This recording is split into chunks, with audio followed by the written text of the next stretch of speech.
Since the dawn of civilization, humanity has steadily gained an understanding of the world, which has allowed us to shape and manipulate our environment, making life both easier and more enjoyable. What began as slow, incremental advances in the sciences has now erupted into a technological explosion, accelerating at a pace we can hardly keep up with. In the early 1900s, it was believed that human knowledge doubled roughly every 100 years. But today, thanks to technology and the exponential growth of information, IBM's Watson project suggests that our collective knowledge now doubles every 12 hours. This acceleration of knowledge is a testament to the boundless potential of human intellect. Yet, despite these leaps in knowledge, there is an underlying irony. The more we learn, the more we realize how little we truly understand. Modern developments in fields like quantum physics, with phenomena such as superposition, bring life to the ancient Socratic paradox. The more we know, the more we recognize how much we don't know. This uncertainty has led many to question whether we genuinely understand the world or are simply constructing an illusion of knowledge. But whether you think man can have knowledge or it's all just an illusion, the fact remains that man has been able to understand the world enough not only to take advantage of what he does know, but also manipulate the world around him. But people have taken this fact for granted, and it alone has implications that reveal a much deeper truth about the world than one might expect.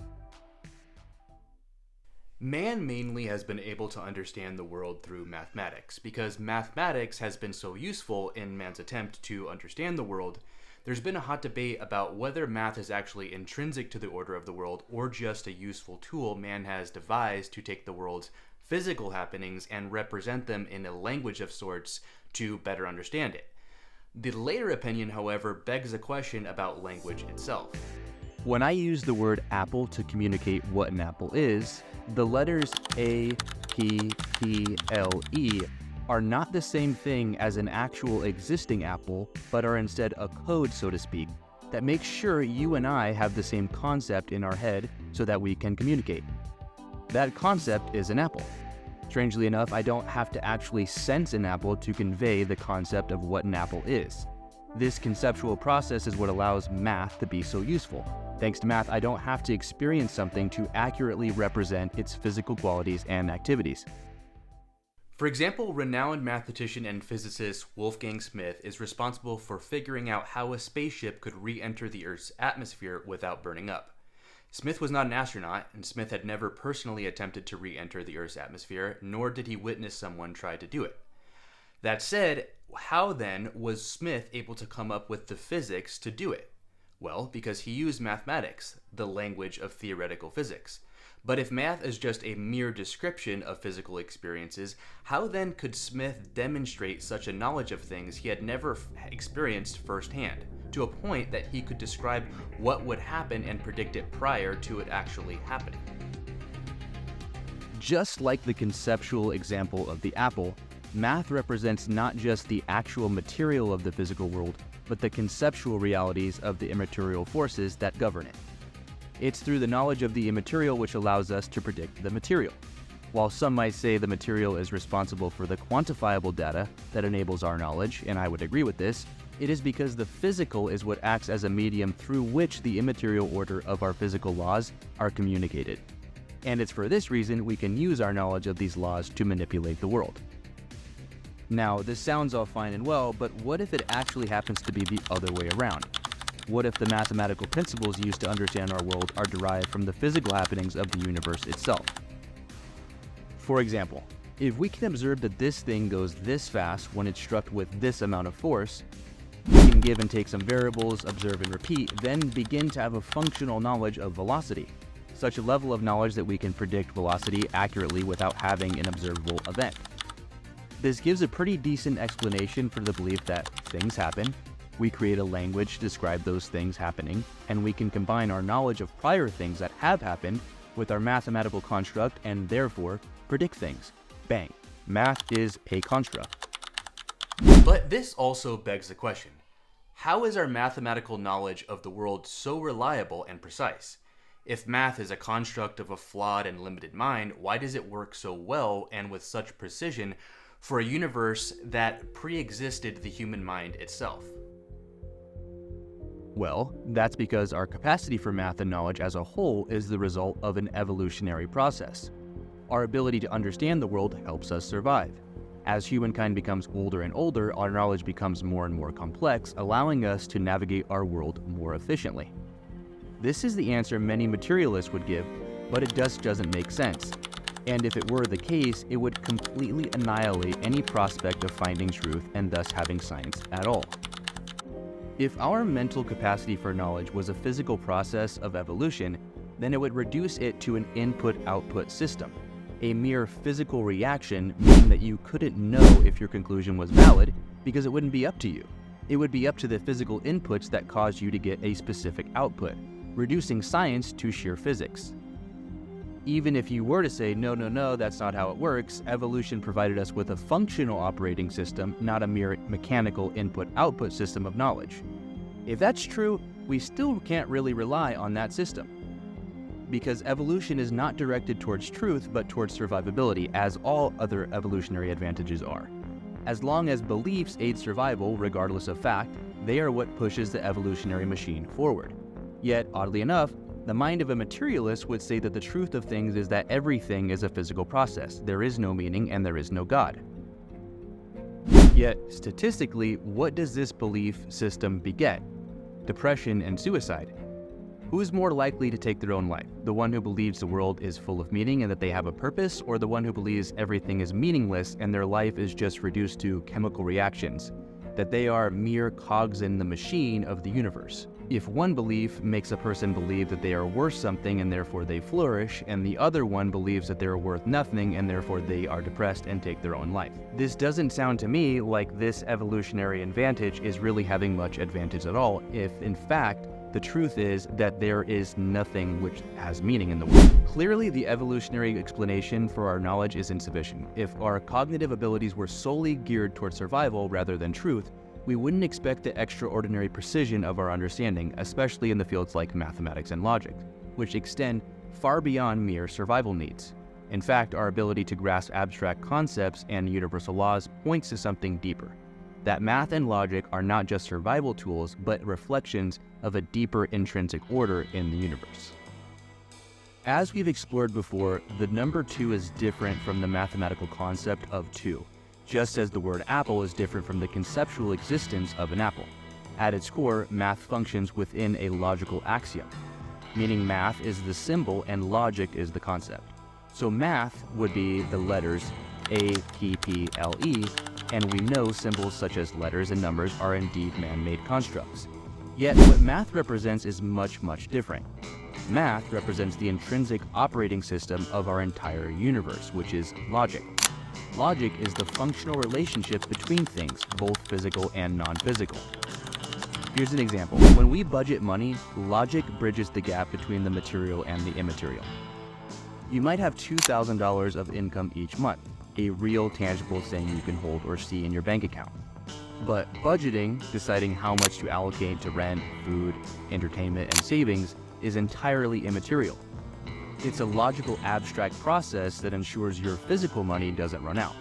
When you set aside $1,000 for rent and $300 for groceries, you're not just shuffling around numbers, you're using logic to manage your resources. We can even write an equation to represent it. Total expenses cannot be greater than income. Things like total expenses and income are real, tangible things you can experience in the world. However, in your mind, you set up a relationship you wanted to achieve. You wanted your expenses not to exceed your income, so you set up a logical plane on which your equation can function. The immaterial logic behind budgeting makes sure the physical reality aligns with your goals, but goals are only derived when there is meaning, and meaning is only derived by minds. You don't want to get into debt. Therefore, you construct a relationship within your wealth that achieves that goal. You don't have to physically count every dollar every time you spend something. Instead, your budget allows you to abstractly know how much is left for the rest of the month. The relationship between your income and your spending isn't a physical thing. It's a logical structure represented through math, which you created. And yet, this immaterial concept of budgeting governs the very real flow of money in your life. It's another example of how logic and math don't just describe the material world, but actually shape and direct how we interact with it. But here's the part that most people will take for granted. This example of logic in action is only analogous to the way logic functions in the whole of reality. Still on a logical axiom, yet you weren't the one who constructed the desired relationship between entities, but who did? Logic exists within a much larger spectrum than budgeting to make sure you can buy that life-size Danny DeVito cutout you've always wanted. Logic governs every relationship between every entity within the universe, material or immaterial. Take the inverse square law. And by the way, if you don't already know what the inverse square law is, don't feel bad. I had to look it up too, just so I could use it as an example in this video. But if you did happen to know what it was, then guess what? You've been gifted a free subscription to this channel. All you have to do is click that subscribe button, and there you go. You'll be given a free subscription at no cost to you. Anyways, inverse square law is the mathematical relationship that governs various physical phenomena, such as gravity, light, and electromagnetic fields. And it reveals an intrinsic mathematical structure to the way the universe operates. If you want to get super nerdy with it, here's the actual equation. The inverse square law states that the strength or intensity of a force or physical quantity diminishes in proportion to the square of the distance from its source. Basically, the inverse square law means that when you move farther away from something, like a light or a planet, its effect on you gets much weaker. Imagine you're holding a flashlight. If you stand close, the light is really bright, but if you take a few steps back, the light gets dimmer and dimmer, not just by a little bit, but by a lot. From this law or logical relationship, we can determine other things. But if this relationship must be in play for other things to exist, how can the thing that exists precede its relationship which orders it? This would mean that logical relationships that govern the physical universe, such as the inverse square law, would precede the actual things they govern. And the idea that these sorts of foundational logical axioms pre-existing mathematical descriptions are proven by the incompleteness theorems. Gödel was a 20th century logician, mathematician, and philosopher best known for his groundbreaking incompleteness theorems. These theorems demonstrated that in any sufficiently complex formal system, there are true statements that cannot be proven within the system itself, fundamentally altering our understanding of mathematics and logic. Gödel's theorems showed that even though some things are self-referentially true, that doesn't mean they can always be proven. Gödel arrived at his incompleteness theorems by studying the limitations of formal mathematical systems. He used a clever technique called arithmetization, which involved encoding mathematical statements and proofs as numbers. This allowed him to apply the system's own rules to itself, creating a self-referential statement, the Gödel sentence, that says, "This statement cannot be proven." By showing that such a statement is both true and unprovable, within the system, Gödel demonstrated that no consistent system of arithmetic can prove all truths about the numbers it describes, leading to his groundbreaking conclusion: any sufficiently complex system will always have true but unprovable statements. Similarly, if we try to prove the existence of the self, we run into the same problem. We can't prove that we exist without actually presupposing our own existence. We would say things like, "I know that I exist because I experience such and such phenomena." But all this does is turn the truth back in on itself, because the existence of the self, much like the incompleteness theorems, cannot be traced back to itself step by step in order to prove it without actually presupposing its inherent truth, thus making it unprovable.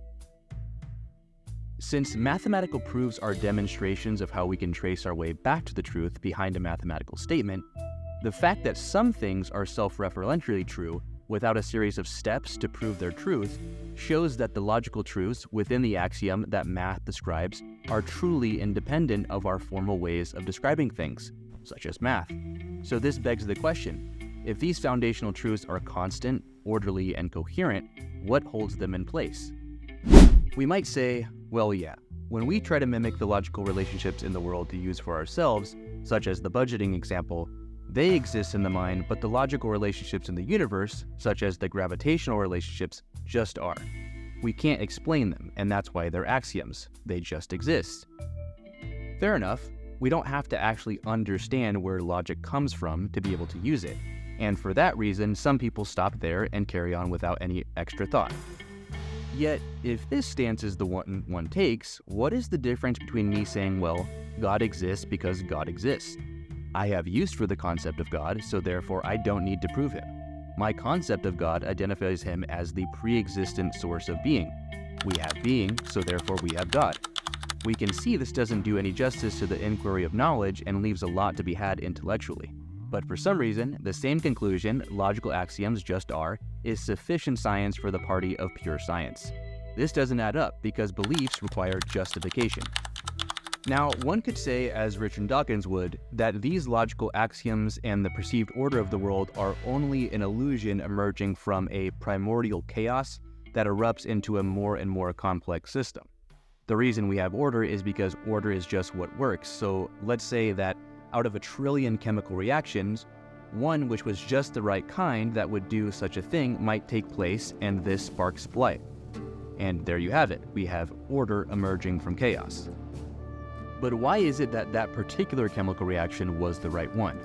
Why did the one which gave the illusion of order cause life and the other 999,999,999,999 did not? And we're right back at it. Because nature is the way it is.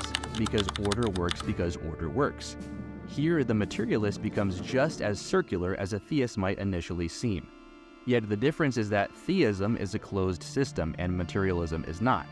A closed system is like a loop where everything inside depends on something else in the same system, and nothing comes from outside. In a circular system, every part connects back to the starting point, creating a cycle that explains itself. For example, in a theistic system, belief in God explains why the universe has order, purpose, and rules that make sense, and those rules in turn reinforce the belief that God created everything with reason. It's a self-contained explanation where each part supports the others, forming a closed loop. Systems that are not closed, like atheism, don't have the same cycle of support. They might explain parts of the universe, like how it works, but they can't fully explain why it works the way it does or why there's order in the first place. They rely on chance or unknown factors, leaving some questions open. In emergent systems, such as weather patterns or ecosystems, the behavior is still governed by underlying rules and laws. Chaos alone cannot generate order without some consistent principles directing the process.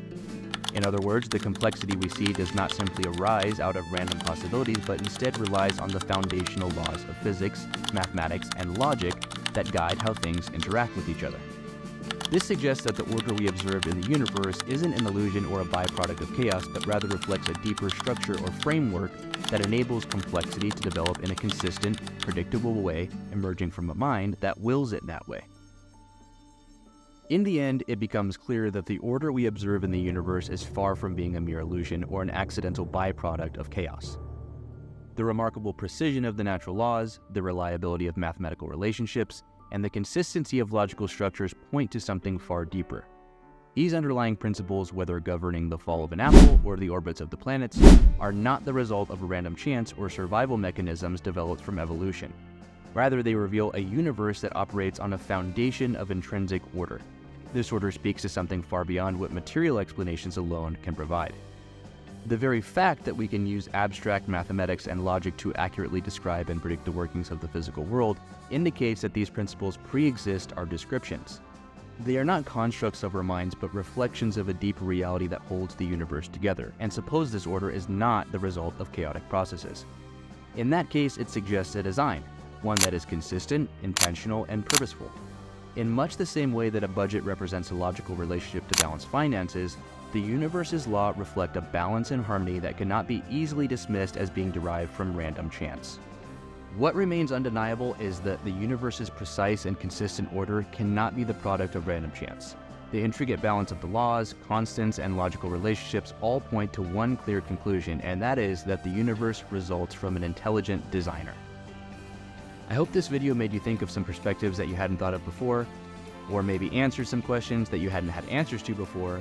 If so, please hit the like button, and if you enjoy this type of content and would like more of it, please hit the subscribe button and hit the bell. And as always, if you have any questions about this video, please drop a comment or hit me up on X And if you thought this video was a complete waste of 20 minutes and that you think I'm a huge dingus, never hold back from expressing that in the comments as well, because it keeps me humble. Anyways, thanks for watching and keep seeking the truth.